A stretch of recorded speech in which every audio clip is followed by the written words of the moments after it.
Yo, Easy. What's up, guys? My name is Evan Duval. This is Eazy Does It. Thank you for joining us.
Crazy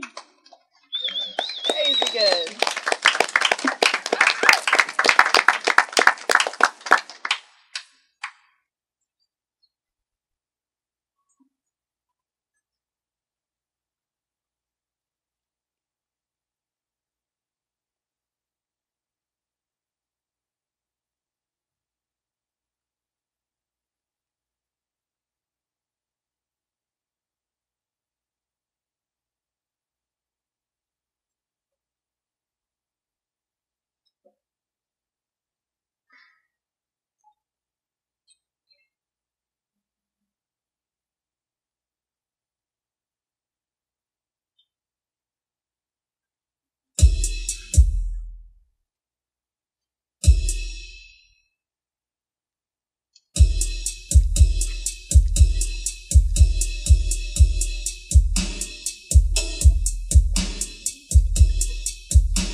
Constantly on the verge of dying.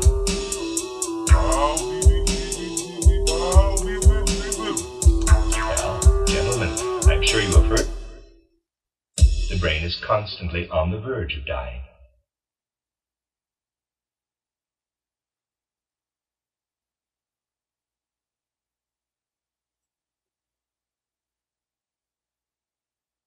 Human beings are in a constant process of dying. The brain is constantly on the verge of dying.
What has actually taken place in a person who loses consciousness this way? Well, you see, they faint because in proportion to the red corpuscles, they have too many white ones.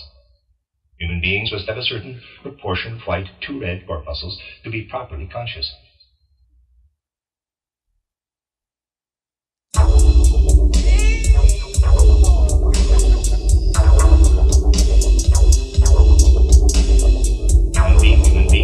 Human being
What's up, guys? Welcome to the Eazy Does It podcast. We're here at the SpeakEazy, where you never know what the fuck is going to be behind these doors. Let's give it up for my man, Josh Draper.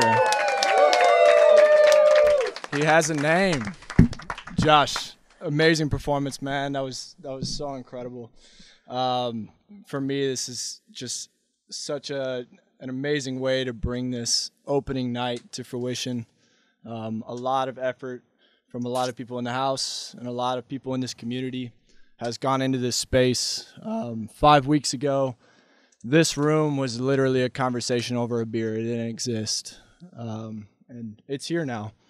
And we'll get to its purpose in a little bit. But first, I want to introduce Josh Draper and hear a little bit about who this man is. What's up, Evan? Congratulations. Eazy's Listening Lounge. Thanks, everybody, for coming out. What a cool space.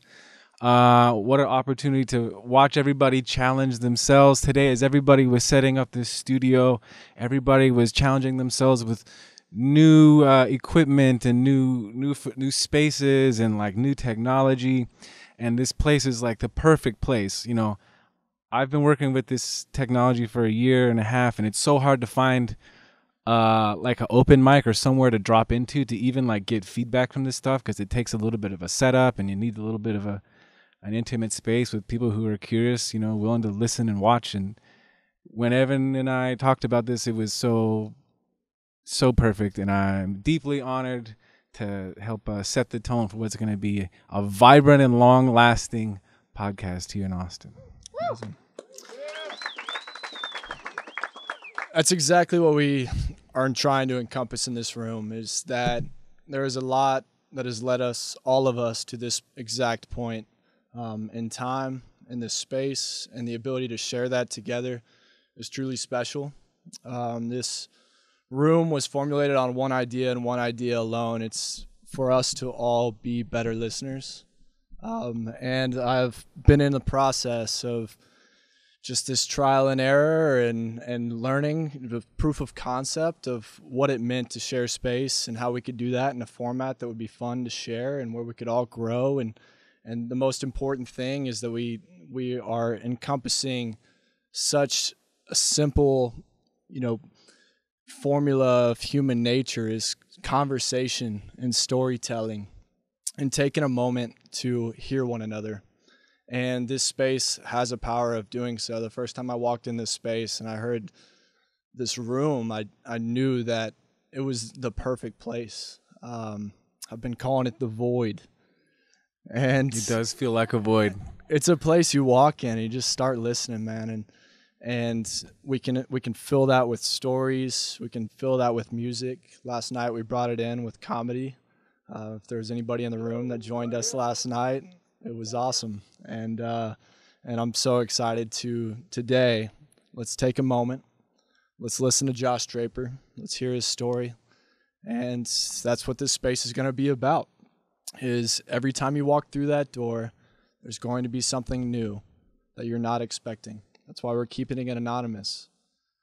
It's for the simple fact that I know I could fill this space with people based on their interest. What this space is about is creating an identity amongst this city and drawing people to that purpose alone. Not based on people's interests, not doing what makes them feel comfortable. I want you to expect the unexpected here. There is no telling what we might bring out next week, but it will be a direct representation of what and who this community is. This community has seen a lot of growth, and it will continue to. the most important thing that we have the ability to control is the narrative. And that's what platforms like this that's how they can occur. It's no longer, don't California my Texas. It's no longer, Austin has changed. Austin's not the same anymore. This is the best city in the world. I've been around the whole world to come back home. And it is a very special time to be here because so many people are flocking from all over the world to contribute because this place is special. And that is something that needs to be nurtured. That is something that we need to tune into and enjoy. Thankfully, we're going to have a damn good time doing it. All right. So let's introduce Josh Draper. Where are you from, brother? Hey, I'm from Texas too. Damn right. I'm from Houston, Texas. Yeah. I spent 25 years in Texas. Yep. And then I moved up to Chicago for about 8 years. Great city. I moved to Chicago to pursue a career in comedy. Mm-hmm. So this is a new thing for me. Yeah. Hey, you're funny too, though. Thanks. And I went to Chicago as sort of like, I saw it as like a pilgrimage. I went to go study improvisation. Just see something else. And learn the origin of laughter. I was so fascinated by the mystery of laughter, and it took me to Chicago. But the longer I was in Chicago, and I'd had a lot of touches for the comedy community, and I could go into depth about different stories, man. I toured as a stand-up for a little bit. I wrote as a freelance contributor on Weekend Update on SNL for 2 seasons, season 40 and 41. I wrote for the Donald Trump episode in 2016 for Weekend Update. I'm a graduate from the 2 biggest comedy schools in the world, IO and Second City. And at some point in time, I was along my comedy journey and I realized something was missing. And that thing was music for me. Mm-hmm. And the more I got to know comedians, I kind of developed this thought process where I love comedy, but I don't love comedians. Mm. It can be very wounded people, and it can be hard to hang out with them all the time or like try to impress them so you get stage time. And I started just gradually gravitating back towards music. I picked up hand drums and then piano, and then I was looking for something with my hands because those are my, I play hand drums and piano. These are all hand shook. My hands always felt like my instrument, like my main tool musically. And then I came back to Austin, this beautiful city, for South by Southwest. You guys ever heard of South by Southwest? I haven't in a minute. Well, there was these gloves were debuting at a tech showcase at South by, and I walked into this artist named Chagall, who's phenomenal. If you thought this was cool, check out Chagall. She's 20 years at least ahead of me and everybody else with this tech. And I felt probably the way some of you in this room felt, just like, what the fuck? What the fuck? What the fuck? We'll get there. There'll be a Q&A. I'm expecting the first question to be, what the fuck? What the fuck? What the fuck? And so I was just floored by the tech. It really I felt like I identified with it instantly. If anybody else feels that way, let me know, talk about it. And then I kind of just threw myself at the company, was like, I don't know what the fuck's going on, but I want in. How can I help? What can I do? I can keep going with the story if you want. Okay, well, please do. A year and a half went by, but over that year and a half in Chicago, I started planting seeds around the community. Like, hey, I found this new tech. What do you think? Pretty crazy, huh? And talking to production people and venues, and sort of was planting the seeds just in case an opportunity ever came my way. And sure enough, a year and a half later, hadn't talked to the team in months and months. Chagall reached out. The artist reached out and was like, I'm coming to Chicago for like a tech summit. I'm going to do like a 15, 20-minute exhibition at this conference center. Yeah. But she's like, I have so much more than that to offer. And I've never done a full show with my set. Is there any way you could help me? And I could have said, I don't know. But what I said was, yes. And I started calling in all this social equity, people that I had built relationships with and shown up for over and over again. And I said, hey, now it's my turn. Can you help me? I need some stuff. I don't have a budget for this thing, but I really believe in it. Check it out. And I can't explain how it worked out, but it worked out. Yeah. And we got the main stage at this venue, and we threw a Chagall show, and it went over really, really good. She loved it. It was really similar to this experience, honestly. This is why it feels so like full circle, because I'm back in Austin, and this is like an event where it all kind of started. Yeah. And sort of as a nod, as a sort of a tip of the hat, like, hey, we appreciate it. It was really dope. They gave me my own discount code for like huge discount, 50% off, and they shipped me a pair of gloves. Amazing. Yeah. Yeah. Now we're here. And now we're here. Full circle. Back to Austin, Texas, man. That's there's a lot of similarities in that story. And Josh and I have touched on a few of these things, but this is really the first time that we are really hearing each other for the first time. It's been so hard. I've been coming in to sound check and test the Wi-Fi, and we've been like kind of getting into conversation, but like, hey, don't talk too much. Yeah. Save it for the thing. Because that's the format. We want this to be real. We want this to be a format where you are in the room, you feel two people starting to open up and hear each other's stories. And it reminds me of my own path in so many different ways. And I grew up in Texas. I grew up in Austin, and I left, and the first place I moved was just outside Chicago. No way. Yeah, I got shipped up to the Navy boot camp. And started that adventure, Great Lakes, Illinois. And it was October 1st of 2014. And I went up there to boot camp and realized that I had seriously fucked up. I should have gone to college. But at that point, I had a lot of pride in my heart. And I was going to do what I set out to do. Well, us Texas people have a lot of pride, man. I don't mean to interrupt you. Yeah. I learned that once I left the best of it. Texas. Yeah. Is that not everybody's as proud of themselves as we Texans are. Yeah, but thank God there was other Texans up there. We had each other's backs. True story. And that still reigns true. And but yeah, that was such a shock. I was up there from October 1st. I left February 24th to head out to San Diego to thaw out. It was incredible, man. That was the first real winter a Texan had ever, experienced. And Can I tell you a story about my first winter in Chicago? Please. It's hilarious. So you hear like, oh, it gets cold. Okay, my first year there for a week straight. This is not a joke. First of all, if you've never been in Chicago, it's beautiful. It has these like above ground trains. You're like, oh, this is really nice in the summer. Really nice, world-class city. My first winter in Chicago for a week straight, it was colder than Antarctica. Yeah. Negative 45 for a week straight. And here's the crazy part. The city stayed open. They were like, hey, if you're outside for more than 10 minutes, you get frostbite, and don't be late for work. You're still bar hopping that shit. You run from bar to bar. Your life depended on finding that next bar. And so you would just duck in. They have these underground bars where you just pile in from the death outside, and everybody would be so warm and receptive. And Chicago was just such a great experience, even the dead of winter, because I realized that I had this isolated, wonderful experience in Austin, Texas, and I started exploring in this city.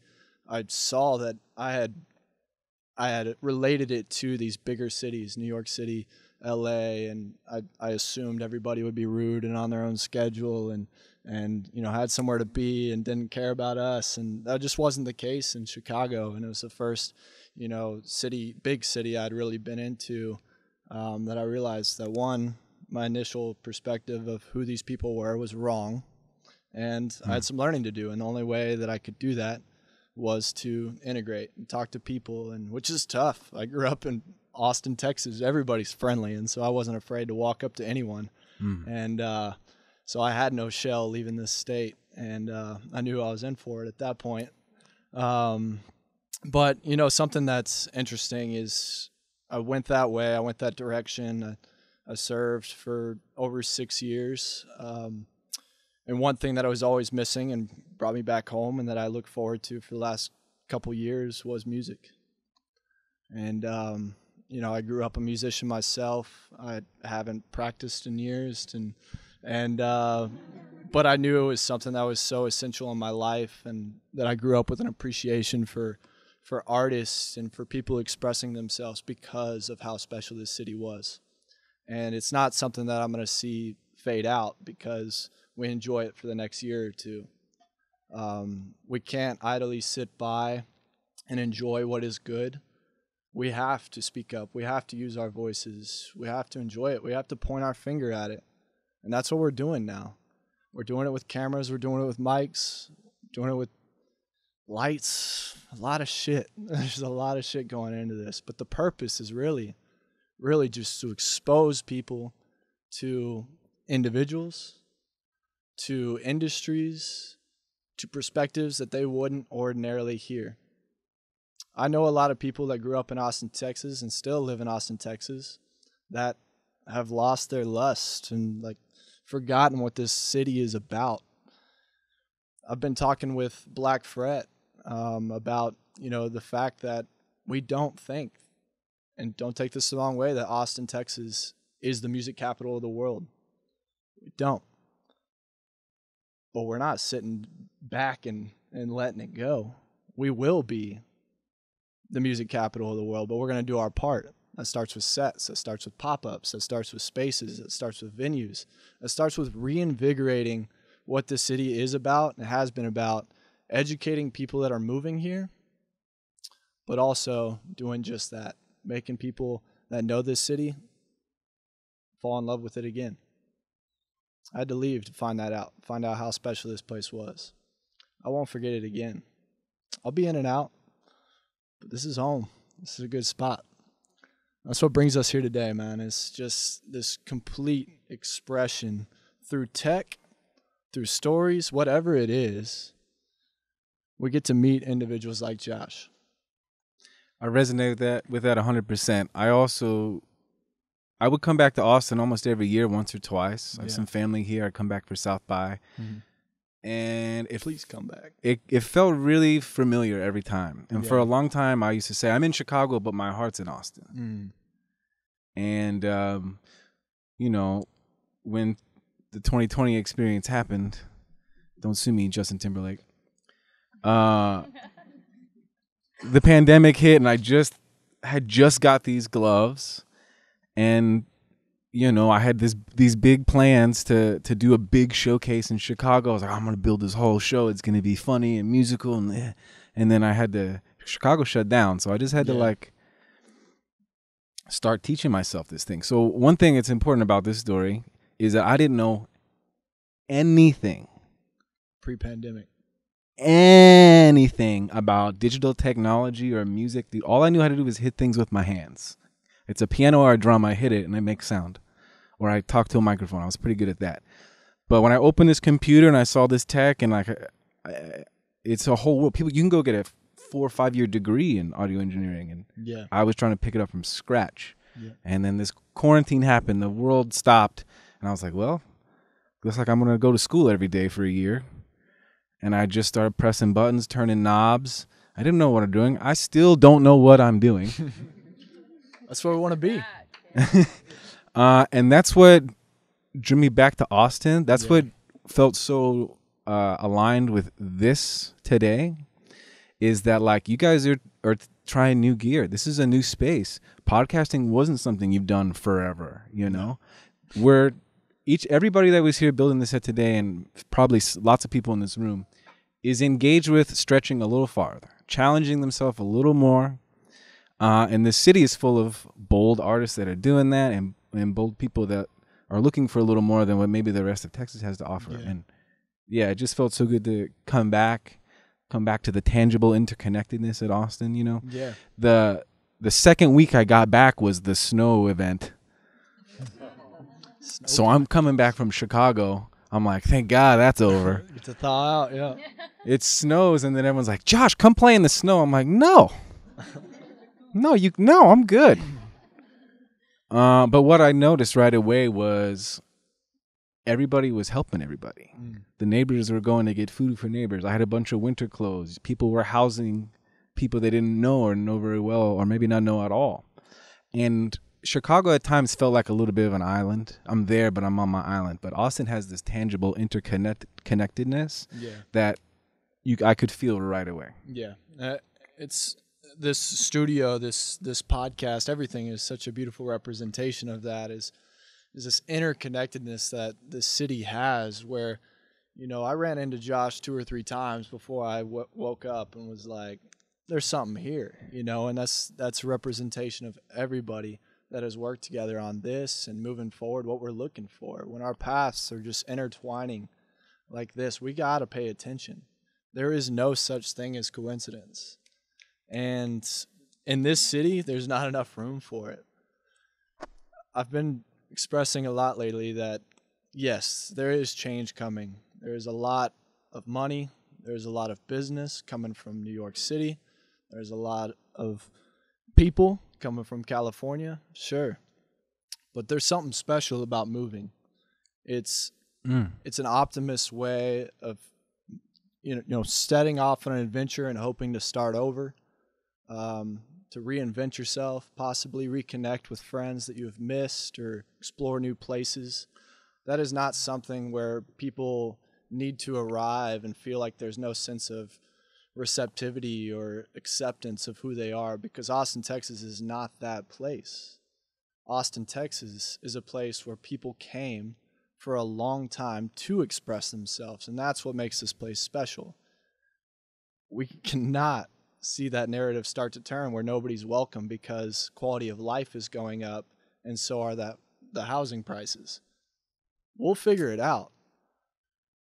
And I guarantee that Texans aren't one that are just going to run off and tuck their tail and go to Colorado or New Mexico or Arizona. We might go on a retreat or two, but you're not going to take my home.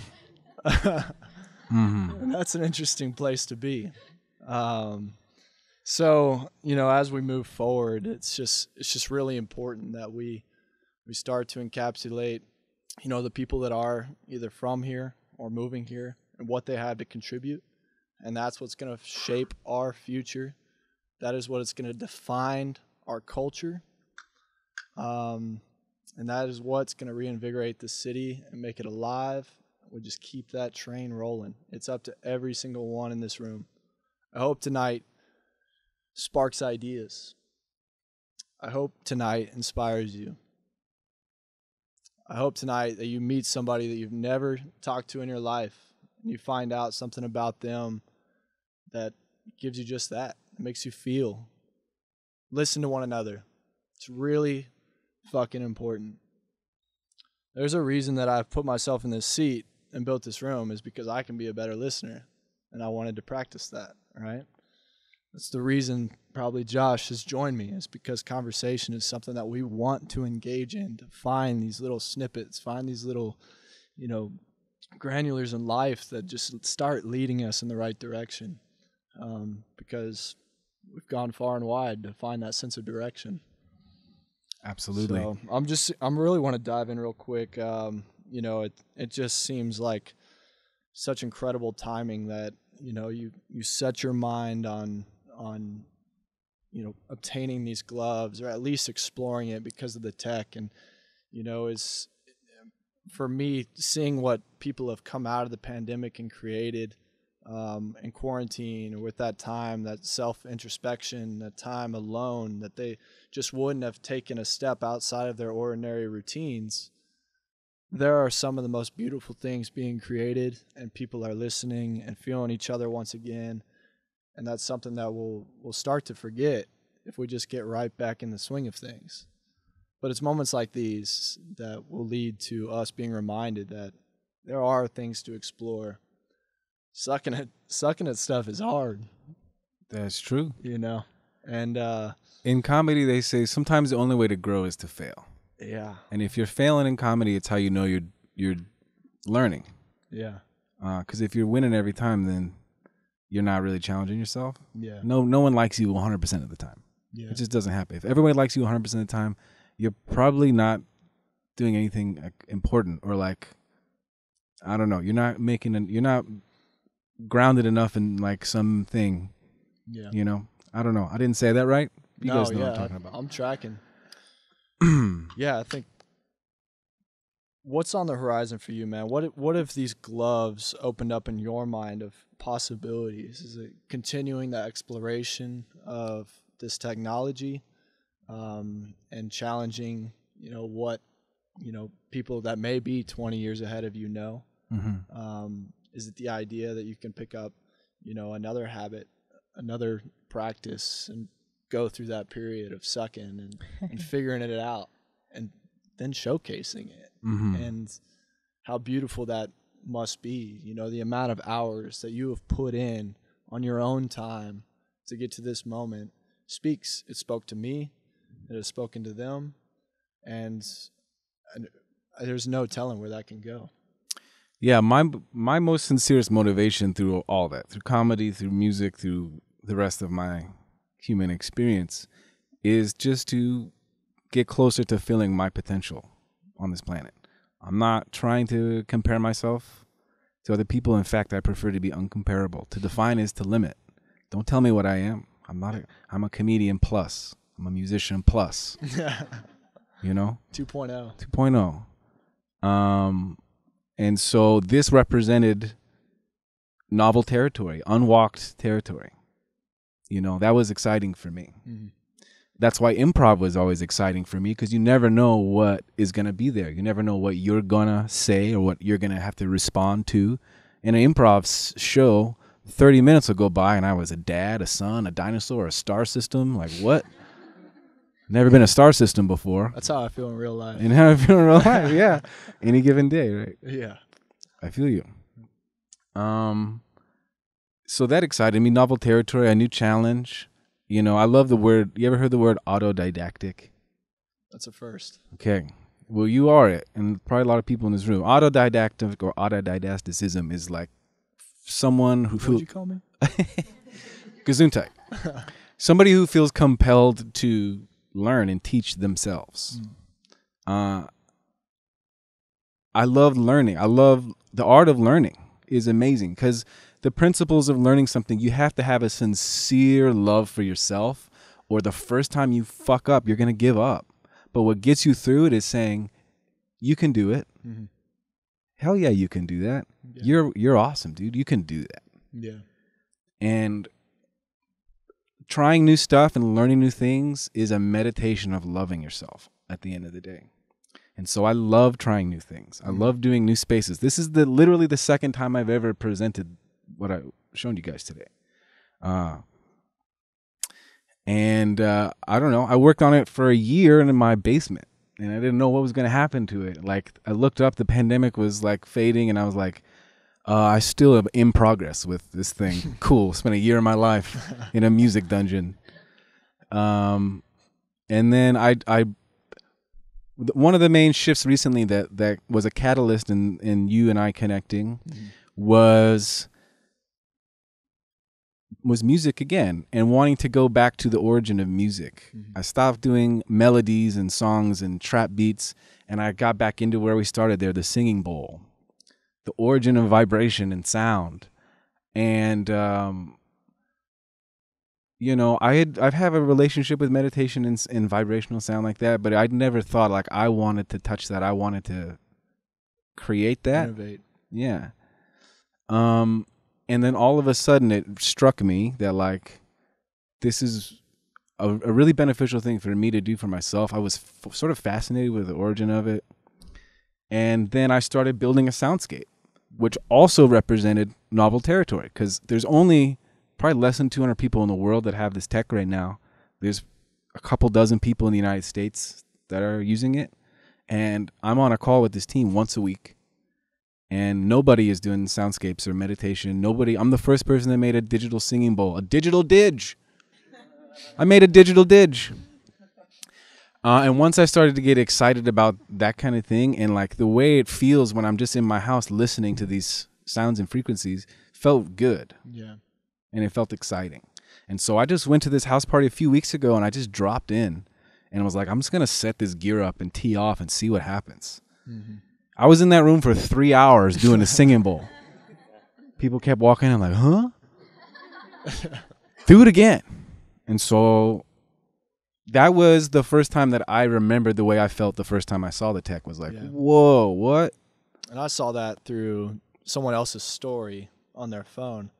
And I knew that it wouldn't even do justice to seek out what that was through a DM of like, yo, what is that? I think I took out my phone, saw it, set it down. I was like, yo, what is that? I'm going to save that for another time until I meet that guy. And then I'm going to ask him. I'm going to listen. And I'm going to hear about it. What is that? And so that's what led to this point. And it was just that feeling of just needing to know what that was and seeing how there's this integration of, you know, this ancient practice, the sound bowl and then the harp. It shows that there's still progression with something that already exists, and that is what makes us human. It's not, spinning our wheels and continually looking towards technology or wondering what's out there. It's reminding ourselves how simple this experience is and can be, and that is what will resonate with us the most. That doesn't mean that we don't need to experience new things or have a taste for it, because we do. That is natural. That is what is going to keep progressing humanity forward. But in a sense, the most beauty we'll find is something that has already existed. It's a sense of familiarity with just what is our origins. And we can do that. And that is a beautiful expression of that. And so at this point, this is where we're going to get a little more interactive with it. We're going to introduce a third mic into the crowd. And we're going to kick off a little Q&A. So whoever wants to ask that first question of what the fuck, please do. Got that third mic. Come on now. Just make sure that you...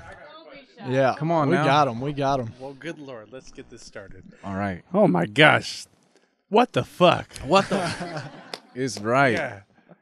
As a musician myself and, you know, an intricate part of this space, to see something like that and have no idea what the fuck that was or even what to expect. Like, kudos, Evan. Excellent job for providing the space and really beyond my expectations of what I thought I was going to experience in here. But my question for you is, like, what do you see yourself? Like, is this a healing process for you, a performance process? Like, yeah, the meditation, the sound healing, you can feel the vibrations. We're getting more and more aware of that all the time.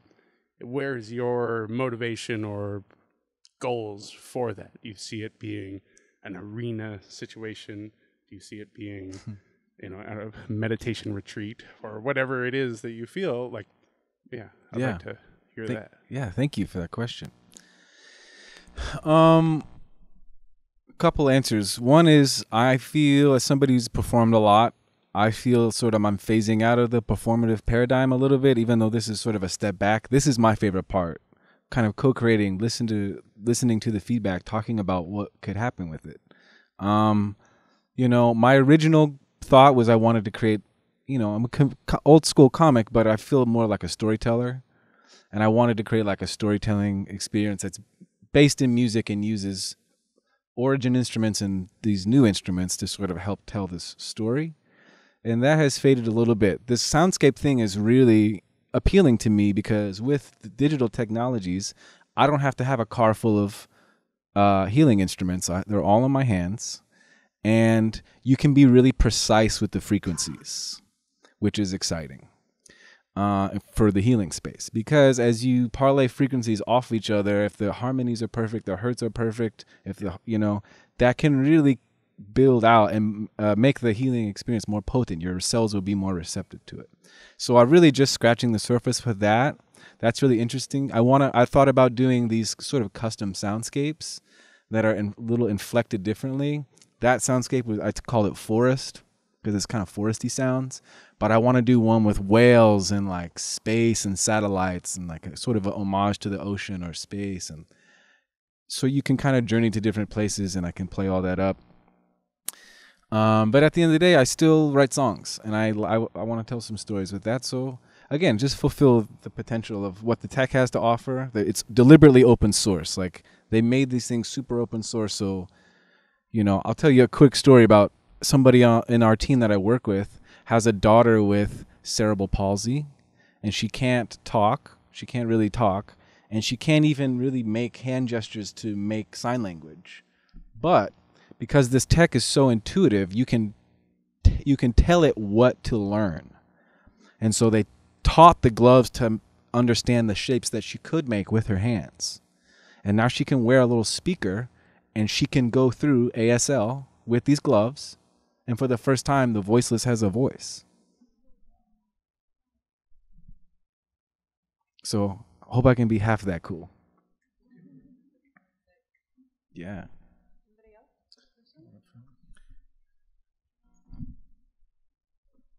Really cool tech, man. I noticed that your presentation was amazing. The fact that you've only been learning this for a year or two, I can only imagine what it's going to be like in 20 years. So looking forward to that.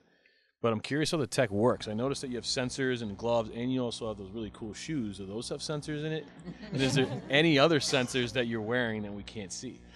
No, the shoes are our thrift store shoes from a couple of days ago. Fine, dude. I only pick up jorts at the thrift store. They were $20 at the thrift shop. Nice. And my girlfriend cleaned them up for me. Thank you. So I could do a quick. I could plug into the HDMI and show a little bit of that. Do it. Do you want to do that real quick? Great. I'll show you a little under the hood. Give me half a sec.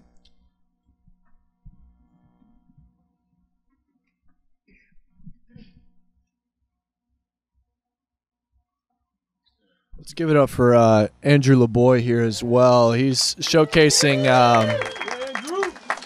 So that was an app that he has built called DreamStream, and it's just the beginning of something incredible.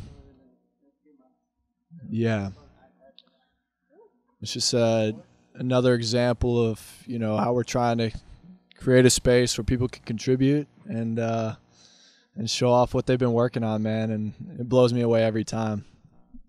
It adds so much to the space. And I met Andrew at a party out in Dripping Springs. I didn't know where I was, and I looked. Yeah, it was like a random back road, and I looked up, and that technology was being projected on a bed sheet. Yeah, and I walked up to him. I was like, "Did you create this?" And he goes, "Yeah." And I was like, "What the fuck?" So we talked for a little bit, and then we went our separate ways, and then I ran into him here at Native at the bar the next day, and it's undeniable. We're supposed to work together. All right, what we got, Josh? Okay, gang. Get back on the mic here. So if you see in the bottom portion of the screen, it's got my hand here. Now there's flex sensors in all of the fingers, and there's inertial microsensors in the pack here. So you notice as I move my fingers, it's constantly sending data. I can also go up and down. It does pitch, yaw, left and right. And I can roll my wrist, and it represents that. The next column over is drum hits. And so it actually can signal drum hits, velocity. It senses velocity. And you'll notice the far right one, it has these posture positions. Fist, open hand, puppet hand, 1, 2, and then some blank ones. With the blank ones, I can actually teach it what to look for. So I can make the shaka and teach it to learn the shaka and recognize the shaka by telling it over and over again. That's exactly what I would teach it. The shaka. That and finger pistols. Finger pistols. I have a finger. Yeah, I want to know what you would do with this tech. Let's go. Let's set it up. Let's set it up. It's only finger pistols. Like make a Wild Wild West. I actually have a lightsaber scene that I didn't do today, but I have a lightsaber setup where I can do like a lightsaber stuff. 1,400 feet per second, bro. Let's do it. Bring your saber. Yeah, so that's sort of the gist of it. And then any sound, any sequence of sounds that I can think of, any filter I want to grab and modulate, you know, I could just tell it what to do. And sometimes you have to tell it what not to do so it doesn't overlap. But these are all in vectors. I'll press another button and show you some of the vectors. Does everybody know what vectors are? Cool. We'll tell you. So the thing I just opened up, these are the different parameters that I can tell it to pay attention to. So I showed you everything from direction, when my hands are up, left, right, down, backwards, has these vectors. Each vector has its own rules that I can teach it. Then there's postures, which are literally your finger postures, mudras, gang signs, whatever you want to do. Drum hits. Secretly, there's these little buttons on the side. That's how I was shifting through these scenes here, part 1, part 2, part 3. Shifting through the scenes with the button, the most reliable one. And then as you saw with the harp, I did the digital harp at the end, and that's just finger flags. It can be as delicate and simple as playing a string instrument. And I tried to show a range, like so from power to something softer and more delicate with it. Yeah. Yeah. Let's get a couple more. Yeah. Hello. So this is actually a two-part question. Awesome. The first part, I know you said you're in communication with all the other people in the United States who have this tech. What other applications have you seen for it that have interested you other than entertainment? Sure. Well, the one with creating American Sign Language for the voiceless, that's probably the most potent one that I've seen. The other most exciting one are people are using it to talk to lighting structures, LED walls, custom lighting structures. The same way I'm approaching there, but there are people with the tech that can, as they're cueing music and sounds, a lighting grid will also respond to it. It can communicate to all this lighting software, trussing, lighting grids. There are people doing some big. There's one girl, Chagall. Check out Chagall. She's doing an entire show. She has a full motion capture bodysuit. Who was that other chick you said? Ariana Grande used these gloves. Oh, yeah, that's it. Yeah. You guys heard of her? Yeah. Ariana Grande used these for a tour about 2 years ago and didn't fully adopt them. She had a flow and it just kind of muddied her process. These gloves were created by Imogen Heap, if anybody knows her, UK artist. Yeah, brother. They're her brainchild, been in development for about 10 years. And yeah, they made them open source. They want people to make things no one's made before, you know? Second part, can we get an encore? Can we get an encore? I got one jam at the end. Maybe we could do, maybe.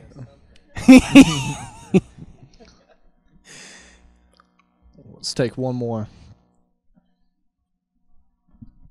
So, first of all, amazing. But here's my question. So as a dancer, has this been adapted to like a full body experience, to like a fully somatic experience, to making the whole body an instrument? You know, since it's so sensitive to like ligament movements and things of that nature, is that a thing? Great question. Yes, there is one artist, Chagall. Oh, Yo. okay, she's doing Check her out. She's the truth. She's performing tonight in Amsterdam. She's amazing. She uses an entire motion capture bodysuit. Yes. As well as these gloves. She has a custom-made lighting fixture that responds to her movements. When she stomps her feet, it makes noise. When she moves her knees, it makes noise. One amazing thing about her, and was really inspiring to me to get involved, was she got hired to do the UI UX design for the glove. She was a programmer. And she's like, I write music too. And then fast forward 3 years later, she is like 20 years. She's got the machete and she's hacking through the jungle and making a path that a lot of musicians are going to start following in the next 5 to 10 years. Check her out. Amazing.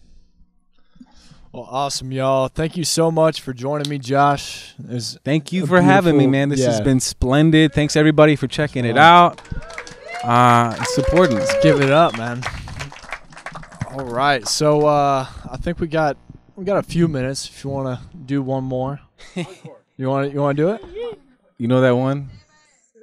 Let's roll it. Should we run it? And then we got a few minutes. We got Nightcap coming on next, so we gotta get them up here as well. So we'll get Josh up first. He'll give us an encore. We'll get Nightcap in here. We'll kick this party off. I got a special announcement tonight. We got a very special birthday in the house, and it's my boy, Drew Taylor in the back. He has been an incredible partner pushing this thing to the end, and we've been on each other just trying to figure out how we can get this thing done because we see how important it is to keep pushing, and the sense of responsibility that, you know, it's nights like these that we want to curate. It's nights like these that we really want to, you know, push the limits of what's possible, and the best part is who it brings in. Everybody that is here is exactly where they're meant to be, and let's kick it off. Let's party. Let's party. Man. Let's get it. Let's party. I mentioned my first life was as a comic, and I wanted to be the first person to do something funny with the glove. How do I even do that? How do you make a comedy piece with a visual instrument? I don't know, but I tried. So first thing, who knows this song? Song by Yeah. We're gonna listen to it for about 30 seconds just so we get familiar. Remember the hook and everything. Right, lots of funky sounds. High-end audio engineering.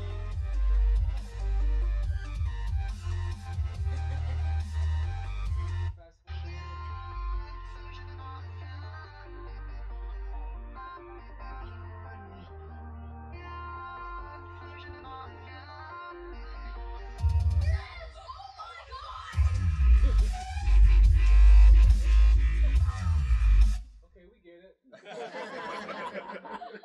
So I was like, hey, I got a good idea.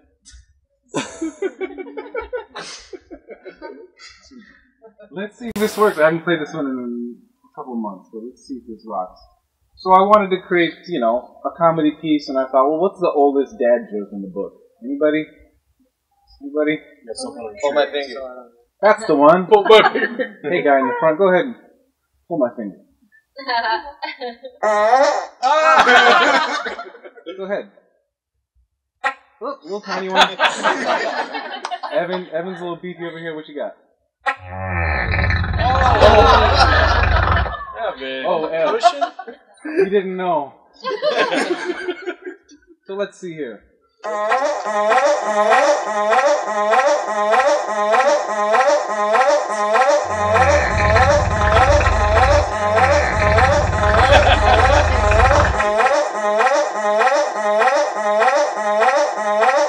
There's a way I can mess with it. That's not important. What is important is that the next song is going to sound familiar, but not entirely familiar. Oh, I don't remember how I programmed it.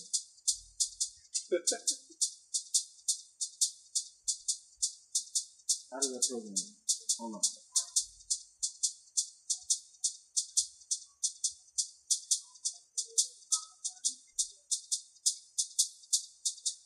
This is why we practice. Yee yee yee.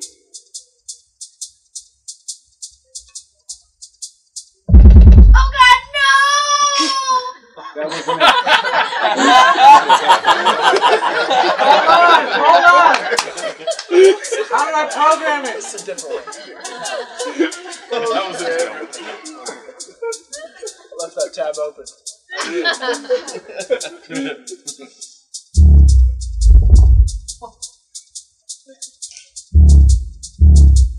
It's not working, y'all. Hold on.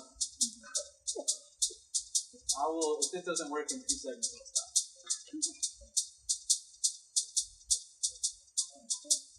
See? Oh, this is tech. I gotta turn the gloves on.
Draper.